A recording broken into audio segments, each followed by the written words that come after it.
Bienvenidos a Cómic Mundial, el programa de cómic para Radio Universidad Almería. Estamos aquí, un servidor de ustedes, el señor Jorge López de Cote, y el señor Cangrejo. Hola. Que es nuestro DJ del programa. Espera, Jorge. A ver, ¿qué? Yo te dije que empezara de otra manera. Este es nuestro primer programa, te digo que hagas las cosas bien y... ¿Cómo puede ser que no me hagan ni... Bueno, no importa, sigue. ¿Digo la intención del programa? Sí. Gracias. Bueno, pues aquí somos, el amigo Cangrejo y yo, somos aficionados del mundo del cómic y de la animación y otras fricadas, entre otras cosas. Y bueno, pues al ser aficionados, pues nos hemos empapado de los grandes clásicos del cómic, ¿no? Desde los clásicos del humor español, como Mortadelo y Filemón, o Super López, el cómic franco-belga, como Asterix o Tintín, los superhéroes norteamericanos, y recalco, norteamericanos, no americanos. Eso, di que sí. Y el manga japonés. Y entonces, pues sí, a nosotros nos fascinan mucho, hemos idolatrado a estos personajes, ¿no? Hasta cierto punto. Y No, completamente, somos unos frikis hasta la sangre. Y bueno, el caso es que llega un momento en el que uno ya llega a estar un poquito harto, ya se cansa porque uno siempre ve los mismos tópicos, los mismos clichés, el mismo punto de vista, ¿no? Y es cierto que las novelas gráficas, ahora las tan renombradas novelas gráficas, tan seriotas, ¿vale? Pues con temas más adultos y no tan juveniles, pues aportan un punto de vista diferente y más maduro, pero igualmente vienen de los mismos mercados. Estamos hablando de mercados que marcan estilos, ¿no? Entonces vienen igualmente del mercado franco-belga, del norteamericano y del japonés. Y claro, uno se pregunta si en otros países se hace cómic, o animación, o videojuegos, por ejemplo, ¿no? Obras, digamos, artísticas modernas. Entonces, ¿qué es lo que pasa? Que nosotros decimos, sí, en España se hacen cómics, pero desde Estados Unidos, o desde Japón, o desde Francia, ignoran totalmente, incluso los mismos creadores, autores, lo que se hace aquí, ¿no? Entonces, claro, si nos ponemos desde este punto de vista, hay que pensar que si realmente se hace algo fuera de esos mercados, ¿no? Y yo os voy a responder que sí, totalmente y rotundamente. Y para demostrarlo vamos a traer como invitados a creativos de lugares de... Bueno, esa es la intención, creativos de distintos lugares del mundo. Y el invitado que hemos traído para hoy viene ni más ni menos que de Sudamérica, en concreto de Perú. O sea que tenemos en cuenta la conexión y la diferencia horaria. Y bueno, nos está esperando desde allí nuestro amigo Juan Antonio Limo, desde Lima, Perú. Buenos días. ¿Qué tal, Jorge? ¿Cómo estás? Bien, la conexión va perfecta. Estaba asustado, Estábamos asustados a ver si respondías o no. No, claro, les estoy escuchando claro. Perfecto, va bien la cosa, muy bien. Pues voy a presentaros un poquito a Juan Antonio. Juan Antonio es profesor y animador de dibujos animados, valga la redundancia, ¿no? Allí en Lima, Perú. Voy a comentar simplemente porque quiero dar voz a las voces que están calladas, a las voces que no se escuchan, a la minoría silenciosa. Voy a cerrar ya el pico un poco. Voy a comentar que conocí a Juan Antonio a través de un documental que hizo sobre el cómic en Perú, porque él mismo hasta se preguntaba si realmente existía. Claro. Así, sí, así es. Así que fue a través de ahí que ya contacté con él y bueno, pues me pareció súper interesante que él pudiera aportarnos su visión y todo lo que él sabe acerca del tema, ¿no? Así que, por favor, Juan Antonio, preséntate un poquito a la audiencia. Sí, bueno, como ya saben, mi nombre es Juan Limo Giribaldi. Yo soy comunicador audiovisual, especializado en animación. Y nada, lo que me dedico es más que todo a hacer animación. Hago animación para publicidad, para televisión, para web, ¿no? pero sobre todo mi pasión es el tema de hacer contenidos propios, ¿no? Eso es lo que a mí más me ha apasionado siempre y por eso es que siempre he estado creando historias, ¿no? Y cosas por el estilo, ¿no? Claro, o sea, digamos o sea, desarrollar tu vena creativa. Así es. Eso me apasiona mucho más que estar, pues, 8 horas al día, digamos, de lunes a viernes en una oficina, trabajando para un medio de publicidad. Hay mucha gente que no entiende Sí. esto del ser creativo, del decir, de hacer cosas artísticas, ¿no? Con respecto a los trabajos más comunes, más normales, entre comillas, más Sí, así normales, es, ¿no? pero y nos ven como bohemios incluso cuando les comentamos a la gente esto, ¿no? Decía, Botella senta, sí, con una botella. borracho. Pero vamos, que igualmente nosotros, o sea, lo nuestro tiene trabajo igualmente, ¿verdad? Claro, así es. O sea, eh, la, la gente tiene unos conceptos de las cosas digamos, eh, no pueden cambiarlos, ¿no? O sea, les cuesta un poco, ¿no? Y cuando ven algo distinto, digamos que como que lo critican, ¿no? Entonces, por eso es que tienen esa mentalidad. Claro, y bueno, pero igualmente estamos aquí para aclararles e ilustrarles sobre nuestra Así visión y es, nuestra perspectiva. Muy bien, pues así es. exactamente. Te quería preguntar, Juan Antonio, ¿cuáles fueron los dibujos o cómics que te motivaron, así que te inspiraron para crear? Eh, bueno, les va a parecer un poco infantilesco, pero es que a mí me pasó cuando era niño.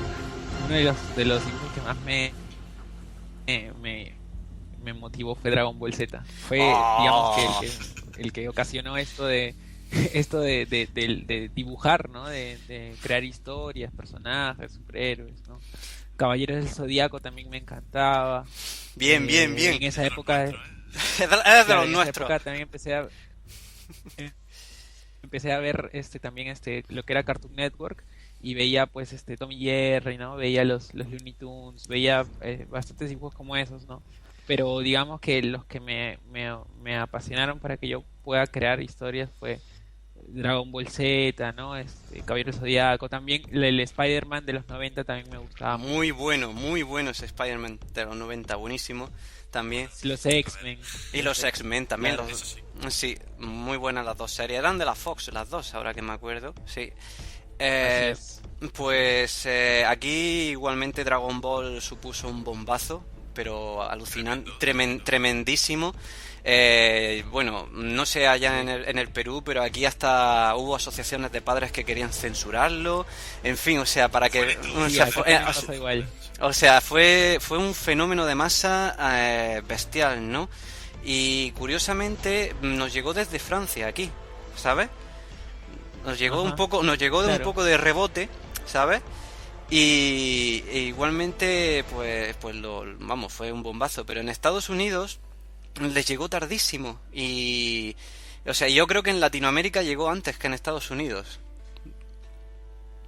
Sí, y debe ser por un tema cultural, imagino, ¿no? Allá ellos tienen pues también su mercado de dibujos animados, entonces es un poco difícil que ingresen, ¿no? Historias de otro lado, ¿no? Ujú. Nah, y desde luego, pues a nosotros no, bueno, a muchos autores que ahora dibujan una mezcla de manga o un estilo manga, digamos que Dragon Ball fue el punto de partida, ¿eh? Y así que aquí tienes nuestro sello de aprobación de fan, totalmente, ¿no? O sea, los clásicos como Dragon Ball Z, como Caballero del Zodíaco, como Oliver y Benji, o sea, todos estos son mitos de la infancia y quedan ahí grabados a fuego. Así es.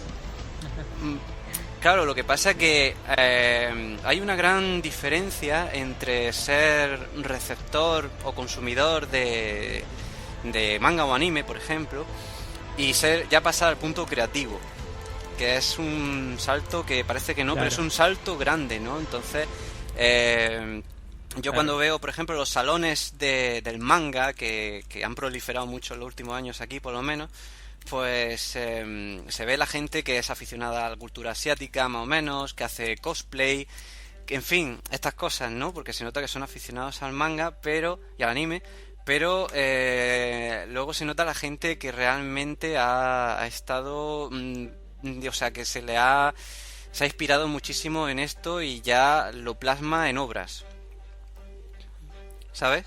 Ya me imagino. Sí. Sí, pero lo más Y, probable.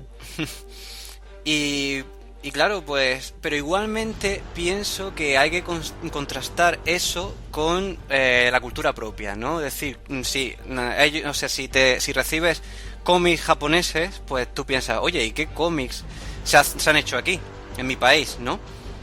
Entonces, un Así poco es. para buscar tu identidad, ¿no? Porque es lo... O sea, al formarte como artista recibes parte de fuera, pero también tienes que mezclarla con lo que tú ves en el día a día, ¿no? Claro. Y entonces, a partir de ahí, es más o menos el inicio de tu documental, lo que te preguntaste, ¿no? Sí, cuando yo estaba estudiando, ¿no? Uno de los ciclos yo tenía que hacer un documental como trabajo final, ¿no? Ujú. Entonces, era un documental estudiantil, ¿no? Algo pequeño, ¿no? De 10 minutos, ¿no? Entonces, esta era una cosa que yo tenía porque yo estaba en esa época buscando una manera de contar las historias que yo tenía, pero no sabía si hacerlo a través de la animación o a través del cómic. Como el cómic definitivamente es algo más sencillo en el aspecto de que tú puedes trabajarlo sin invertir mucho dinero. Lo Efectivamente. puedes trabajar tú con un guionista, ¿no? Y no involucra todo un equipo enorme, ¿no? Ni computadoras, ni máquinas, ¿no? Entonces, digamos que yo veía que de repente a través del cómic podía yo, publicar mis historias, ¿no? Ya que aquí no había ningún mercado. Entonces de ahí parte mi pregunta, pero ¿por qué no hay cómics, no? ¿Por qué no hay gente que no haga cómics acá? Entonces yo no puedo ser el único que le interese eso, ¿no? Entonces ahí me puse a investigar un poco acerca de por qué, ¿no? Entonces presenté esta idea a mi salón, a los profesores les gustaron y me dieron carta libre para que yo pudiera hacer toda la investigación y hacer el documental, ¿no? ¿Qué profesores más enrollados?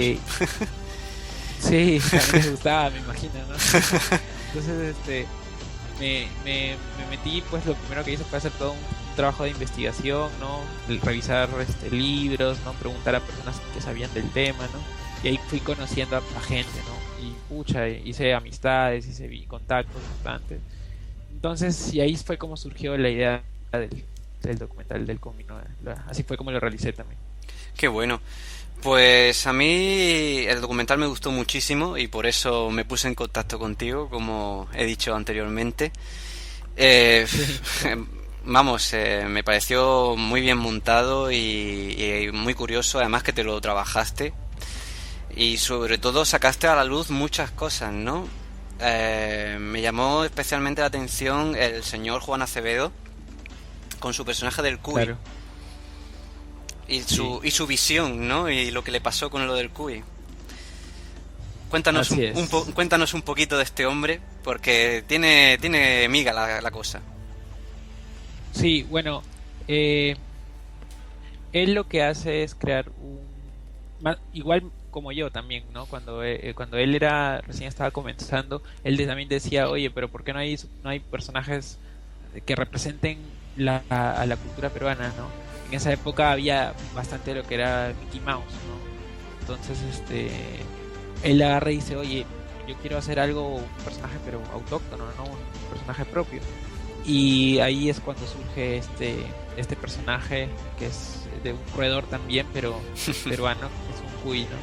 Entonces, este roedor tenía una ideología que era medio confrontativa, ¿no? O sea, crítica contra el sistema.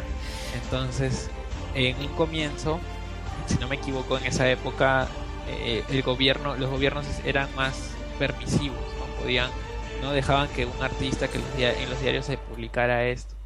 Y tuvo mucho éxito en aquel momento, ¿no? Se publicaba bastante. Él estaba en varios diarios, ¿no? Publicando. Pero cuando sucede este tema de la caída del muro de Berlín, Vaya. Entonces, Punto, digamos que punto bien importante. sí, digamos que en todo el mundo surge algo que es, pues, por así decirlo, los movimientos de izquierda pierden fuerza, ¿no? Por así decirlo. Entonces, como este QI representaba más o menos todo eso, ya acá en los gobiernos de aquí, digamos que quieren erradicar un poco ese pensamiento. Entonces, ya no le dan tanta cabida al QI para los medios masivos de aquella época, ¿no? Vaya, vaya. Sobre todo porque sí, hubieron muchos temas políticos, como te digo, que desembocaron en cosas como estas, ¿no? En general, yo considero que un artista, ya sea lo que sea, un músico, ¿no? Actor, dibujante de cómics, considero que un artista debe de reflejar además de su condición, de su realidad. Yo creo que debe de también criticarla, ¿no? Porque eso es lo que hace, eso es lo que debería ser el arte, ¿no? No solamente ser condescendiente con lo que está a su alrededor, sino buscar la manera de cómo mejorarlo, ¿no? Y la única manera para mejorar algo es comenzando criticando, ¿no? De ahí eso es lo que yo considero como que un artista debería hacer. Desde luego. Esa es la historia de Juan Acevedo. Ahora él publica, pero más que todo por su blog, por su web. Ya le dieron un espacio pequeño, pero con otro personaje, ya no con el tweet. Es más, ya ahorita también era así, sus historias también seguían siendo de crítica contra el sistema, ¿no? Contra la realidad del gobierno peruano, pero y aún así también lo han vetado, y ahora ya no está ya trabajando en ninguno de estos diarios. Vaya por Dios. Pues fíjate, no, a mí me horrorizó un poco el hecho de que le censurasen tanto, ¿no? Y fíjate incluso ahora mismo, ¿no? Que decía que no le dejaban publicar en ningún diario. Vaya, no, desde luego, allí una cosa que recalcabas era que la dificultad de la producción cultural, ¿no? Entre otras cosas, y en contra de ello, o sea, lo que se producía más que nada era otro tipo de prensa. ¿Qué prensa? Exacto. ¿Qué prensa es? ¿Qué prensa es? Bueno, la prensa que actualmente está pasando, lo que pasa es que ahí es todo un tema, ¿no? Que viene desde la época de los 90. Uh-huh. Se empezó a monopolizar mucho, los medios de comunicación se empezaron a monopolizar y los medios de comunicación estaban sobornados. Oh, por Dios. El gobierno los había pagado para que, digamos, siempre hablaran bien de él. Eso fue en la época de Fujimori. Uh-huh. Entonces ahí se crearon muchas mentiras, ¿no? Se creó una realidad falsa de las cosas, ¿no? Y no solamente eso, en esa época había todo un tema contra el terrorismo. El terrorismo, que si bien causó muertes, que causó daños, el gobierno también hizo que existiera una especie de paranoia frente a toda aquella persona que criticara el gobierno.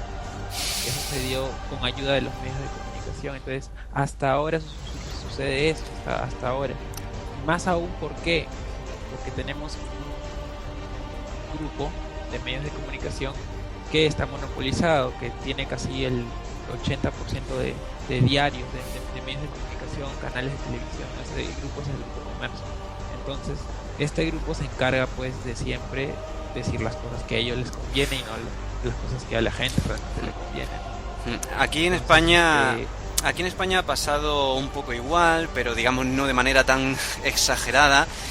Pero sí que es verdad que los grupos de comunicación, que no es que no haya un monopolio, pero sí que los que hay, pues sí que controlan bastante, ¿no? Y entonces, pues eso se acaba notando.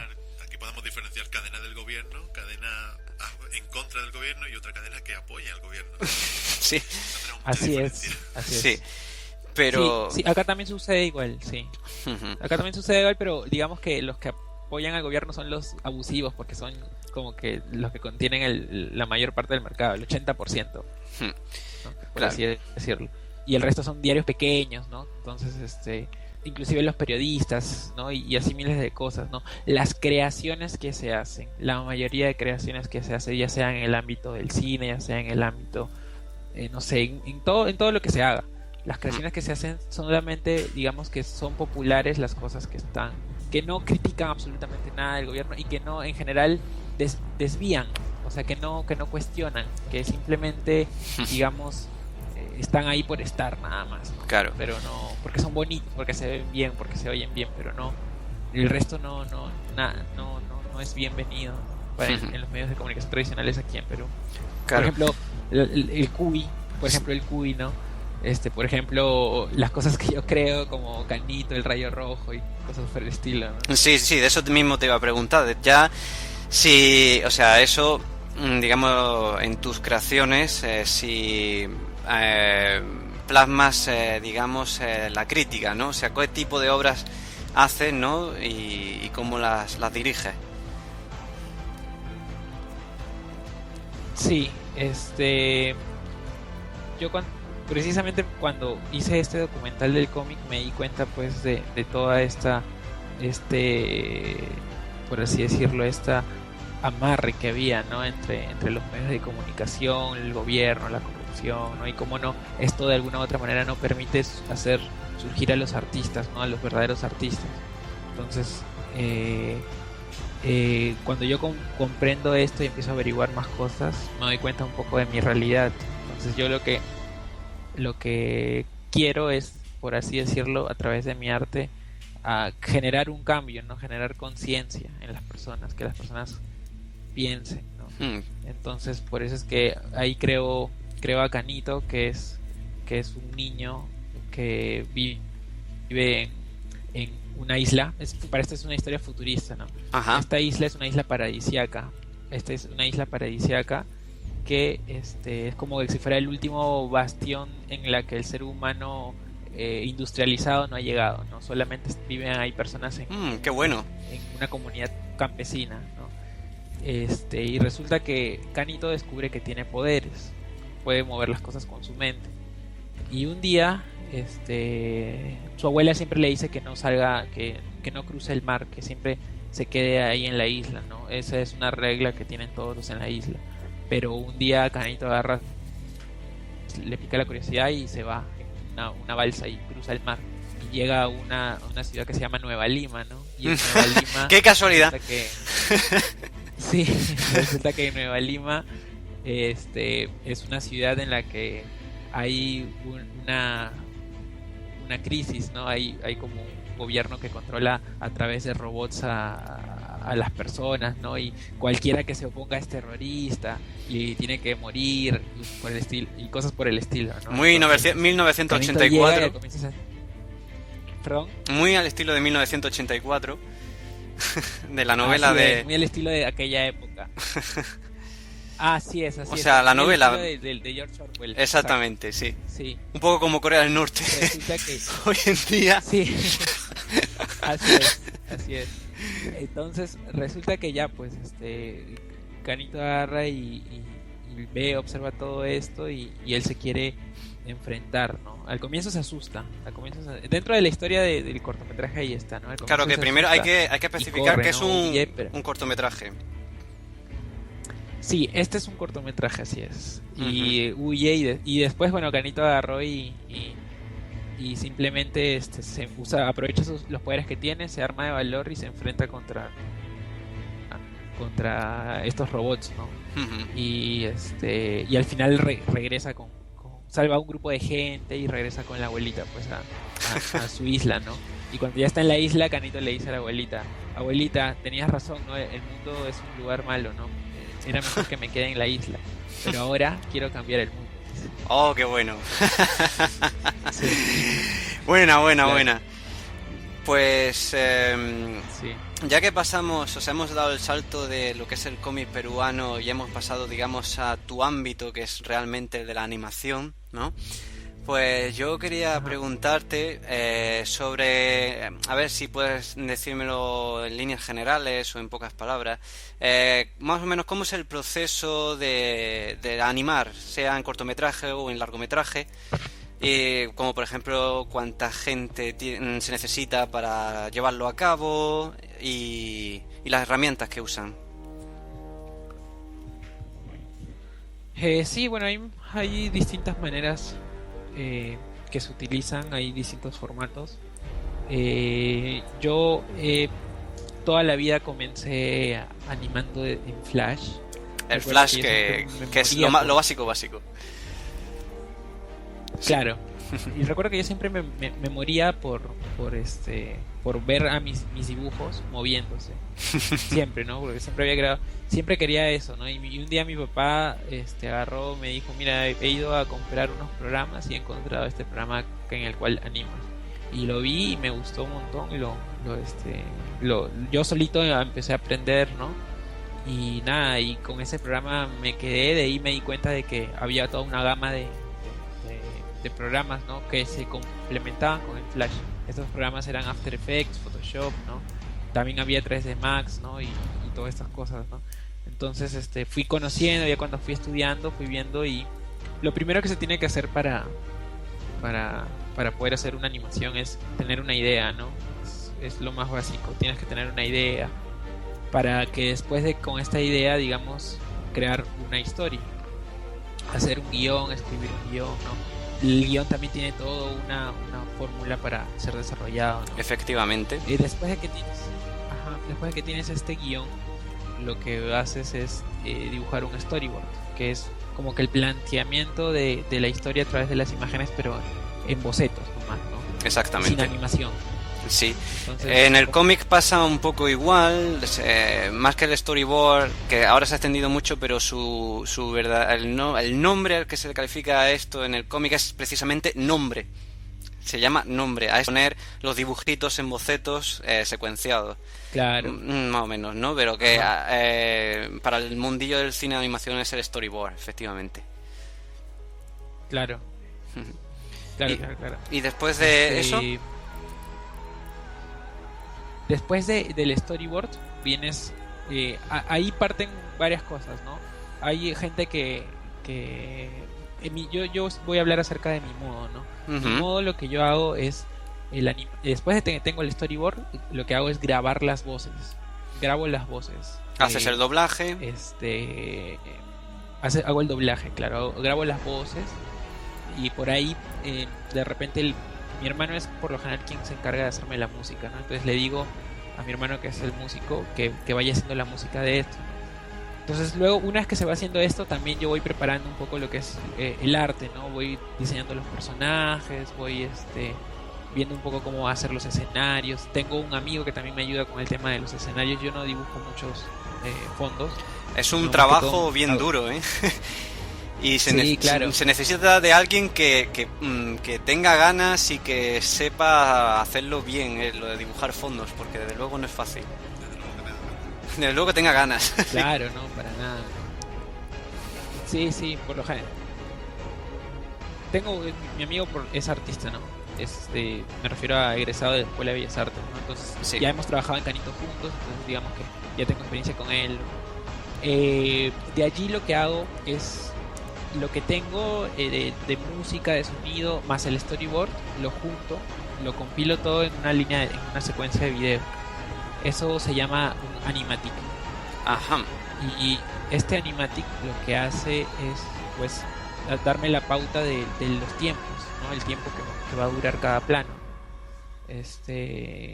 Ya una vez que tengo mi animatic, ya es muchísimo más fácil animar, pues, porque ya tengo la duración del plano, ya tengo la entonación de voz del actor, entonces ya, digamos, se me hace mucho más fácil darle vida a ese personaje que está quieto en el storyboard y luego pasarlo a color, ¿no? Darle todos los detalles que se le tienen que dar, ¿no? Claro, si es que lo del animatic, perdona que te interrumpa, digamos que a través del animatic consigues ver lo que pretendías.